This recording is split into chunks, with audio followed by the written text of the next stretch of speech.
ఒక గతంలో ఉమ్మడి కుటుంబం ఉండేది కదా. ఉమ్మడి కుటుంబంలోకి వచ్చినటువంటి కోడలు ఆ భారం అంతా అంటే అందరికీ వండి పెట్టడం, అప్పుడు 20-30 మంది ఉండేవాళ్ళు కదా ఇంట్లో, వండి పెట్టడము, ఇల్లు అంతా తుడవటం ఊడవటం కష్టమయ్యి ఇది దశల వారీగా తొలగించుకోవాలని చెప్పేసి ఫస్ట్ అందరికంటే భారం ఎక్కువ ఎవరు అంటే వృద్ధులు.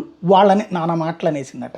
వాళ్ళు అలిగేసి వేరే అంటే ఆ రోజుల్లో బంధువులు బాగానే స్నేహాలుగా ఉండేది కదా, అట్లాగే వేరే బంధువులకి వెళ్ళిపోయారట.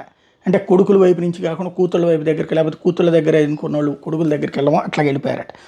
దాంతో అమ్మయ్య భారం తగ్గిందని ఇంకా మిగతా వాళ్ళని చూసుకున్నప్పుడు నెక్స్ట్ దశలో ఏది ఆ ఇంటికి అల్లుళ్ళ వరుస అయ్యేటటువంటి వాళ్ళని పంపించేసిందట. ఇట్లా చూస్తే వాస్తవంగా అది ఉమ్మడి కుటుంబం, దాదాపుగా ఒక 1000 ఎకరాల పొలం, ఈ అందరూ కలిసి సేద్యం చేసేవాళ్ళు, అందరూ కలిసి సుఖంగా ఉండేటటువంటి పరిస్థితి. అయితే నేను ఇండివిజువల్గా సుఖానికి నాకు ఇంత భారం అవుతుంది కాబట్టి అన్నటువంటి దాంట్లో ఆమె 1 by 1 తీస్తే చివరికి భర్త, తను, బిడ్డలు మాత్రం మిగిలారట. చివరికి ఆ 1000 ఎకరాలు కాస్త 3 వంతులు అమ్ముకుని 10 ఎకరాలు అట్టు పెట్టుకోవాల్సి వచ్చిందంట.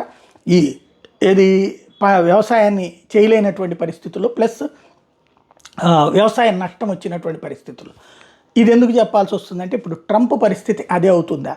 1 by 1 ఒకటి చొరబాటుదారులు అన్నటువంటి పేరుతో పంపించేస్తున్నారు, బాగానే ఉంది. అది ఏ తీవ్రవాదులు పంపించవచ్చు, అసాంఘిక శక్తులను పంపించవచ్చు, లేదా అక్రమంగా వచ్చిన వాళ్ళు పంపించవచ్చు. కానీ వచ్చేటటువంటి ప్రతి ఒక్కళ్ళని పంపించేస్తా, ఇంకెవరిని రానియము, లేకపోతే అతి పరిమితంగా రాణిస్తామంటే రేపు పొద్దున మానవ వనరుల కొరత వాళ్ళ దేశానికి. ఇదే కాకుండా వివిధ దేశాలతో గొడవలు పెట్టుకుంటున్నాడు, మామూలు గొడవలు కాదు. ఇప్పటికే 3 దేశాల మీద టారిఫ్స్ విధించాడు, ఇంకొక 4 దేశాల మీద విధిస్తానంటున్నాడు, యూరోపియన్ యూనియన్ మీద కూడా టారిఫ్స్ విధిస్తానంటున్నాడు. క్రమంగా అందరినీ వదిలేసుకుని ఒక్కడే కూర్చుని పరిపాలించుకుంటాడా? అప్పుడు అమెరికాలో ప్రొడక్షన్ చేయాలంటే మనుషులు కావాలి, ఎక్కడి నుంచి వస్తారు? అమెరికాలో వ్యవసాయం చేయాలంటే మనుషులు కావాలి, ఎక్కడి నుంచి వస్తారు? అమెరికాలో ఇతరత్ర పనులకి తక్కువ రేటుకి కూలీలు దొరకాలి, ఎక్కడి నుంచి వస్తారు? ఇదంతా చూడకుండా గుడ్డెదు చేలోబడ్డట్టు చేస్తే అమెరికా పరిస్థితి ఏంటి? అదే డౌట్.